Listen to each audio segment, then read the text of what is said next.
नमस्कार, good morning दोस्तों। आप देख रहे हैं गौरव ज्ञान अकेडमी, जहां पर डेली आपको करंट अफेयर्स सीधे सरल शब्दों में समझाए जाते हैं, एमसीक्यू सॉल्व कराए जाते हैं।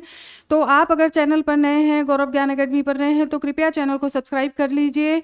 और देखिए, आज है 22 अगस्त और दिन शुक्रवार। तो स्टार्ट करते हैं आज का करंट अफेयर्स और देखते हैं आज का पहला प्रश्न क्या है। नासा ने हाल ही में यूरेनस का 29वां उपग्रह खोजा है। इस उपग्रह का नाम क्या रखा गया है? राइट आंसर है S2025U1। तो आपको इस उपग्रह का नाम याद रखना है। इसके साथ ही साथ अगर हम यूरेनस के बारे में थोड़ा सा जाने तो देखिए, सूर्य से दूरी के आधार पर इसका 7वां स्थान है। 7वें स्थान पर यूरेनस है और ये बर्फीला और नीले कलर का दिखता है। ठीक है, नीले रंग का दिखता है क्योंकि ये मेनली बना हुआ है मीथेन,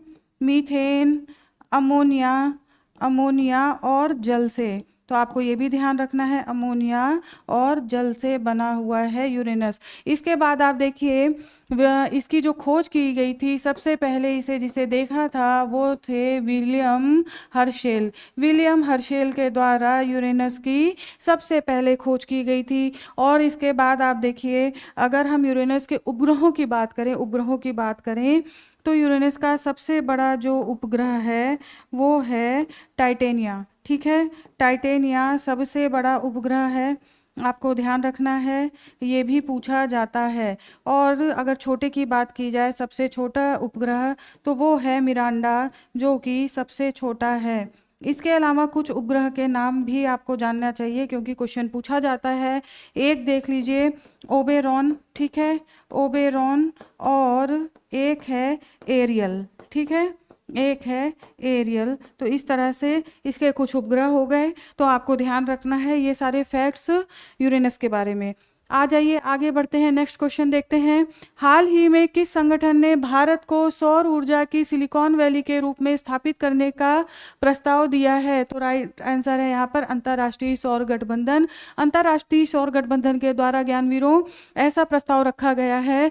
और अगर हम बात करें आईएसए के बारे में, तो इसका जो स्थापना था वो नवंबर 2015 में COP21 की बैठक में, जो कि पेरिस में चल रही थी, पेरिस में फ्रांस के सहयोग से भारत के प्रधानमंत्री नरेंद्र मोदी के द्वारा इसे लॉन्च किया गया था। ठीक है, आईएसए को लॉन्च किया गया था। तो आपको ये याद रखना है। अगर हम मुख्यालय की बात करें तो यहाँ हरियाणा में है मुख्यालय।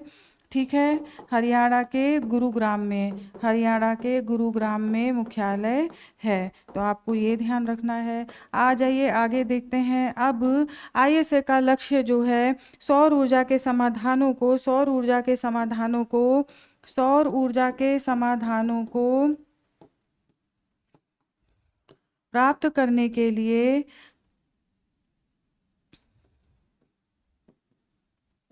ठीक है, समाधानों को प्राप्त करने के लिए 2030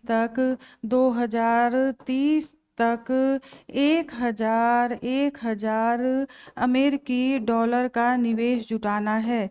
1000 अमेरिकी डॉलर का निवेश जुटाना है। तो आपको ये राशि भी याद रखनी है, क्वेश्चन पूछा जाता है कि उद्देश्य क्या है। ठीक है, तो आ जाइए ज्ञानवीरों, आगे बढ़ते हैं और नेक्स्ट क्वेश्चन देखते हैं। नेक्स्ट क्वेश्चन क्या है।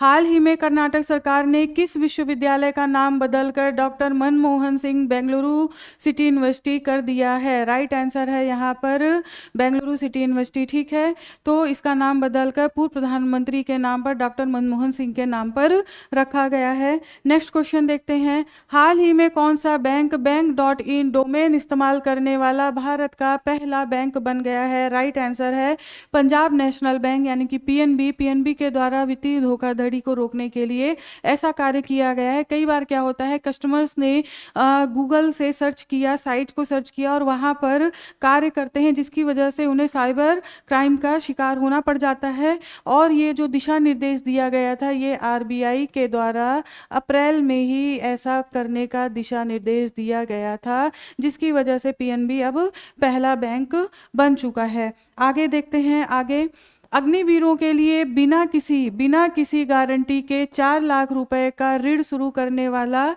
बैंक, ठीक है, तो इसका नाम है आपका SBI. State bank of India ने बिना किसी गारंटी के 4 लाख रुपए तक का ऋण देने का घोषणा किया है अग्निवीरों के लिए। नेक्स्ट देखिए, यूपीआई में कलेक्ट रिक्वेस्ट सर्विस बंद होने की तारीख क्या है, तो ये तारीख है 1 अक्टूबर 2025, ध्यान रखिए। नेक्स्ट, वित्तीय धोखाधड़ी से बचाने के लिए लॉक एफडी की सुविधा किसने शुरू की ज्ञानवीरों, तो ये शुरू की गई है एक्सिस बैंक के द्वारा। एक्सिस बैंक के द्वारा ये सुविधा स्टार्ट की गई है। वित्तीय क्षेत्र में नैतिक एआई के उपयोग को बढ़ावा देने के लिए फ्री एआई फ्रेमवर्क आरबीआई, ठीक है, आरबीआई के द्वारा रिजर्व बैंक ऑफ इंडिया के द्वारा ये काम शुरू किया गया है। आ जाइए आगे बढ़ते हैं। हाल ही में किस राज्य सरकार ने प्रवासी श्रमिकों को वापसी और पुनर्वास के लिए श्रम श्री योजना शुरू की है? यहाँ पर देखिए राइट आंसर है पश्चिम बंगाल, ठीक है, पश्चिम बंगाल राज्य सरकार के द्वारा ऐसा प्रारंभ किया गया है। और देखिए पहली बार इस तरीके से राज्य सरकार की ये योजना आई है। इसमें क्या किया जाएगा, 5,000 रुपए की प्रति माह किस्त या रुपया अकाउंट में डाला जाएगा मजदूरों के, जिनको भाषाई आधार पर दूसरे राज्यों में अवहेलना झेलनी पड़ती है, ठीक है, भाषाई आधार पर अगर भेदभाव होता है तो वो आ करके यहाँ पर अपने आप को इनरोल करा सकते हैं। और देखिए 5,000 रुपये ये कब तक दिया जाएगा, तो ज्ञानवीरों ये जो समय सीमा है 1 वर्ष तक, या फिर एक वर्ष के अंदर जब तक नौकरी मिल जाती है, ठीक है, नौकरी मिलने तक, तो ये शर्तें हैं यहाँ पर। और देखिए मजदूरों के लिए तो है ही है, आपको ये पता है, तो पश्चिम बंगाल राज्य सरकार के द्वारा। आ जाइए नेक्स्ट आगे बढ़ते हैं। हाल ही में भारत और किस देश ने रणनीतिक संबंधों को और मजबूत बनाने के लिए शिपिंग और लॉजिस्टिक्स पर संयुक्त कार्यदल गठित करने का निर्णय लिया है? ज्ञानवीरों यहाँ पर राइट आंसर है सऊदी अरब के साथ ये निर्णय लिया गया है। और देखिए भारत के साथ अगर सऊदी अरब की बात की जाए तो सऊदी अरब भारत का पांचवा, ठीक है, भारत का 5वां सबसे बड़ा व्यापारिक साझेदार, ठीक है। और इसी तरह भारत दूसरा सऊदी अरब के लिए दूसरा व्यापारिक सबसे बड़ा साझेदार है, ठीक है, तो आपको ये ध्यान रखना है। आगे देखिए, अगर हम सऊदी अरब के अन्य फैक्ट्स जाने तो टूराइज, ये देखिए टूराइज क्या होता है, आ जाइए देखते हैं। टूराइज सऊदी अरब के द्वारा पर्यटन को बढ़ावा देने के लिए, ठीक है, पर्यटन को बढ़ावा देने के लिए टूराइज पहल किसने किया है, तो सऊदी अरब सरकार के द्वारा ये किया गया है। आगे देखिए, अगर हम बात करें ईरान और सऊदी अरब के मध्य जो समझौता हुआ, शांति समझौता हुआ, उसमें किसने मध्यस्थता की थी ज्ञानवीरों, तो उसमें जो मध्यस्थता की थी वो चीन के द्वारा, शांति समझौते की मध्यस्थता चीन के द्वारा की गई थी। तो आपको ये ध्यान रखना है, शांति समझौता ये चीन की मध्यस्थता के बाद हुआ था। तो ज्ञानवीरों इतने सारे फैक्ट्स हैं, आपको ध्यान रखना है। आ जाइए नेक्स्ट देखते हैं। हाल ही में किस जिले के जलालाबाद नगर का नाम बदलकर परशुरामपुरी कर दिया गया है?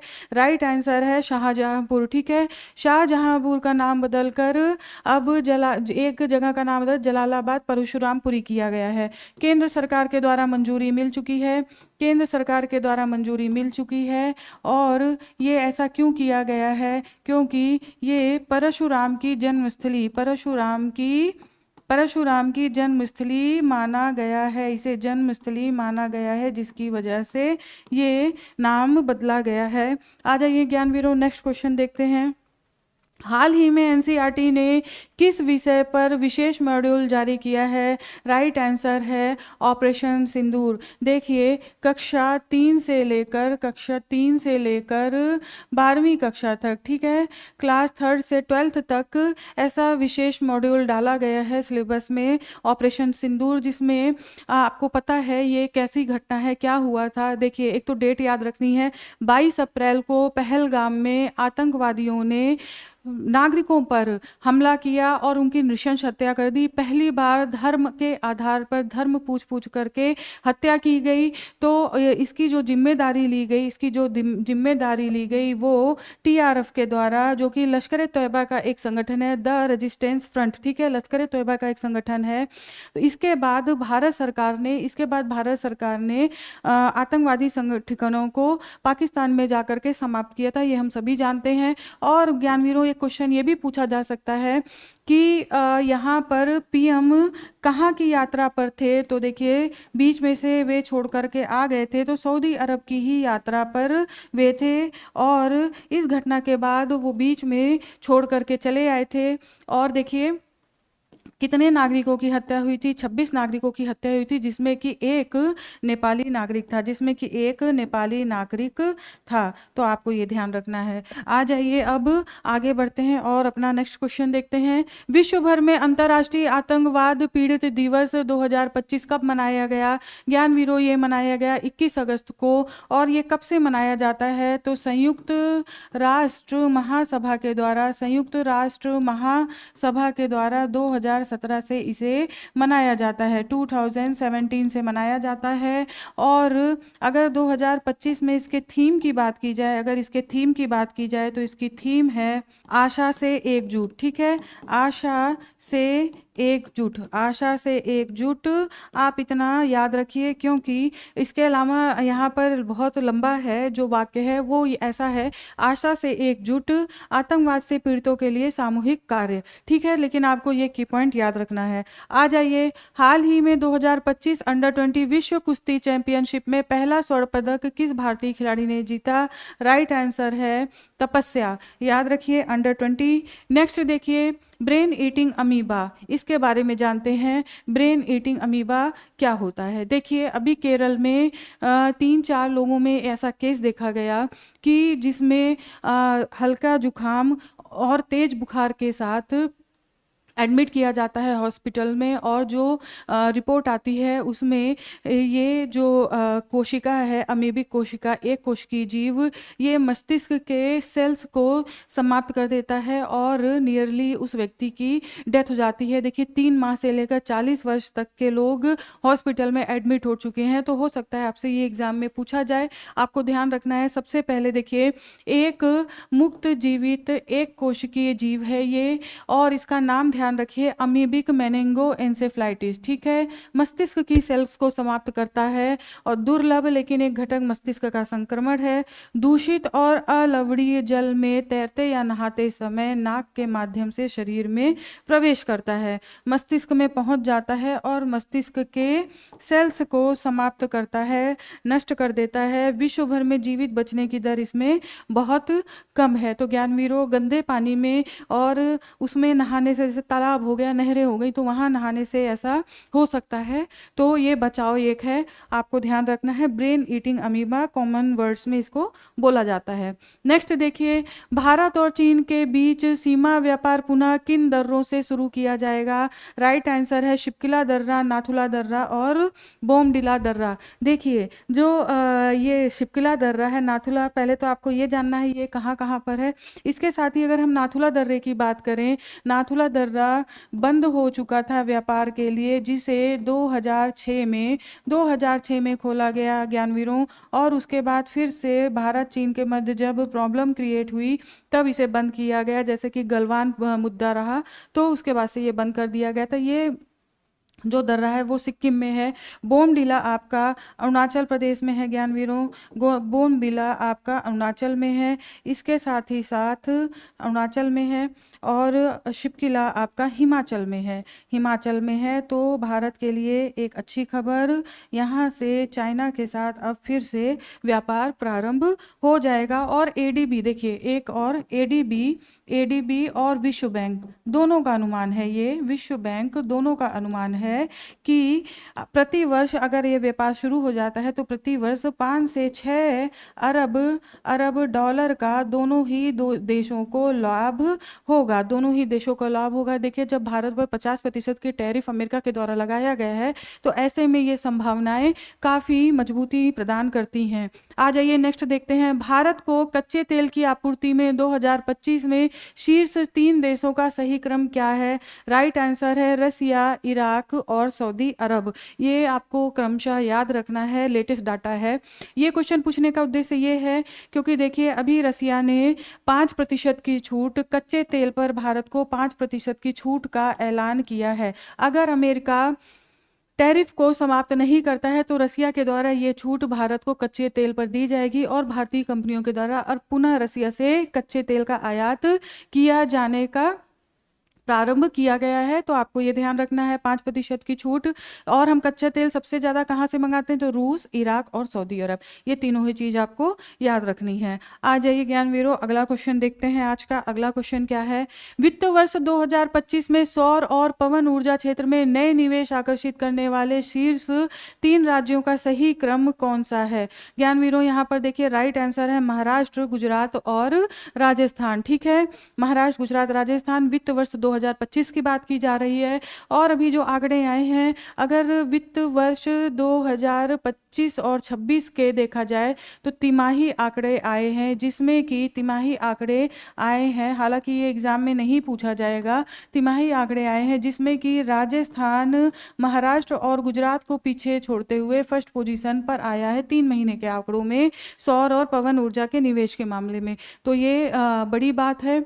ठीक है ज्ञानवीरों, आ जाइए नेक्स्ट क्वेश्चन देखते हैं आपका। पीएम सूर्य घर मुफ्त बिजली योजना के तहत जुलाई 2025 में किस राज्य ने सबसे अधिक सौर इकाइयां प्रतिदिन स्थापित करने का पहला स्थान प्राप्त किया है? यहाँ पर राइट आंसर है उत्तर प्रदेश। उत्तर प्रदेश के द्वारा पहला स्थान प्राप्त किया गया है। और अगर हम सेकंड पोजीशन की बात करें तो गुजरात और थर्ड नंबर पर है महाराष्ट्र। ठीक है, थर्ड नंबर पर है महाराष्ट्र, ये ध्यान रखिए। और जो ये योजना है पीएम सूर्य घर मुफ्त बिजली योजना के तहत उत्तर प्रदेश ने 891 सोलर इकाइयां स्थापित की हैं, जिसके बाद ये रिकॉर्ड बना है, यानी कि पहला स्थान प्राप्त हुआ है। और अगर इस योजना की बात की जाए तो इस योजना को नवीन एवं नवीकरणीय ऊर्जा मंत्रालय के द्वारा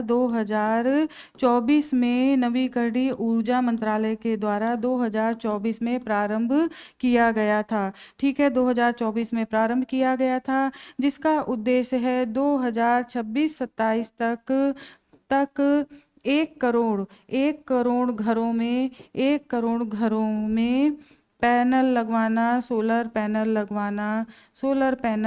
लगवाना, जिसमें कि मकान मालिक हो सकते हैं जिन्होंने पहले से किसी इस तरह की योजना का लाभ ना लिया हो, कोई सब्सिडी ना ली हो। और इसमें देखिए सब्सिडी का प्रावधान है, सब्सिडी दी जाएगी, केंद्र सरकार और राज्य सरकार दोनों के द्वारा सब्सिडी दी जाती है। और यहाँ पर देखिए आप प्रति माह 300 यूनिट बिजली मुफ्त में दी जाती है। ठीक है, मुफ्त में यहाँ पर इस पर बात की गई है। आ जाइए नेक्स्ट क्वेश्चन देखते हैं। हाल ही में किस फुटबॉल खिलाड़ी ने तीसरी बार PFA player of the year award 2025 जीता है? राइट आंसर है मोहम्मद सलाह, जो कि लिवरपूल के प्रसिद्ध फुटबॉलर हैं। ठीक है, प्रसिद्ध फुटबॉलर हैं, तो आपको ये ध्यान रखना है। आ जाइए आगे बढ़ते हैं और नेक्स्ट क्वेश्चन देखते हैं क्या है।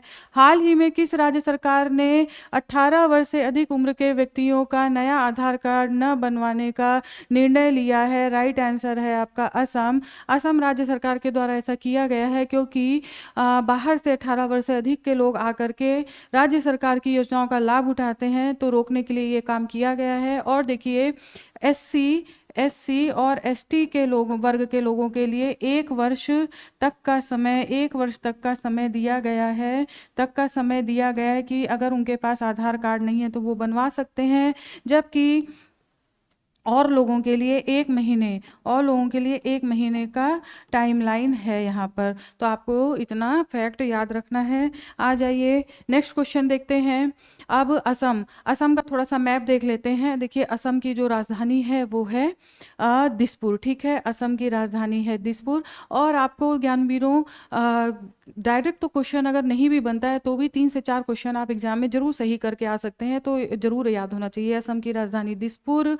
और यहाँ पर देखिए हम लोग बात करेंगे नेशनल पार्क और वाइल्ड लाइफ सेंचुरी और यहाँ की जो पहाड़ियाँ हैं उनके बारे में, ठीक है। सबसे पहले देखिए, सबसे पहले मानस वाइल्ड लाइफ सेंचुरी, ठीक है, मानस वाइल्ड लाइफ सेंचुरी। नेक्स्ट देखिए ओरांग, ठीक है, मानस हो गया, ओरांग, ये सारे असम में हैं।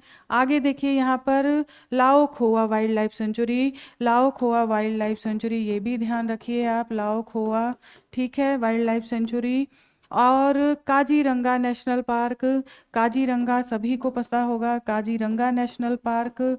और होलोंग गबन, ठीक है, होलोंग पार्क गबन भी वाइल्ड लाइफ सेंचुरी यहाँ पर है। तो ये क्वेश्चन भी अक्सर पूछा जाता है, इंपॉर्टेंट है। होलोंग पार गिबन या गबन, ठीक है, wild life sanctuary. Last Dibru Saikhowa, ठीक है, national park, Dibru Saikhowa national park. तो आपको ये भी याद रखना है। इतने नेशनल पार्क और वाइल्ड लाइफ सेंचुरी हैं, ये सारे असम में है, याद रखने हैं। देखिए ब्रह्मपुत्र नदी आप बहाव देख सकते हैं। इसके अलावा अगर हम लाओ खो वाइल्ड लाइफ सेंचुरी की बात करें तो यहीं पर कार्बी ओंगलोंग पहाड़ी है, ठीक है ज्ञानवीरों, ओंगलोंग पहाड़ियाँ अवस्थित हैं। और इसी में आपका लाओ खोआ वाइल्ड लाइफ सेंचुरी है। तो आपको इतनी चीज़ें यहाँ पर याद रखनी है। अगर हम अंतर्राष्ट्रीय सीमा की बात करें, इंटरनेशनल बाउंड्री की बात करें तो असम, सबसे पहले देखिए भूटान, ठीक है, भूटान से इसकी सीमा लगती है। और दूसरा यहाँ पर देखिए बांग्लादेश से इसकी सीमा लगती है। तो असम की जो सीमा लगती है वो है भूटान और बांग्लादेश। तो इतना आपको याद रखना है, सीमा लगती है भूटान और बांग्लादेश से। ये सारी चीज़ें हो गई, लगभग आपका मैप कवर हो गया, तो आपको ये इतना ध्यान रखना है। तो ज्ञानवीरों देखिए आज का करंट अफेयर आपका कंप्लीट होता है। नेक्स्ट आपसे कल मिलती हूँ कुछ नए अपडेट्स के साथ। तब तक स्वस्थ रहिए, मस्त रहिए, पढ़ते रहिए। धन्यवाद।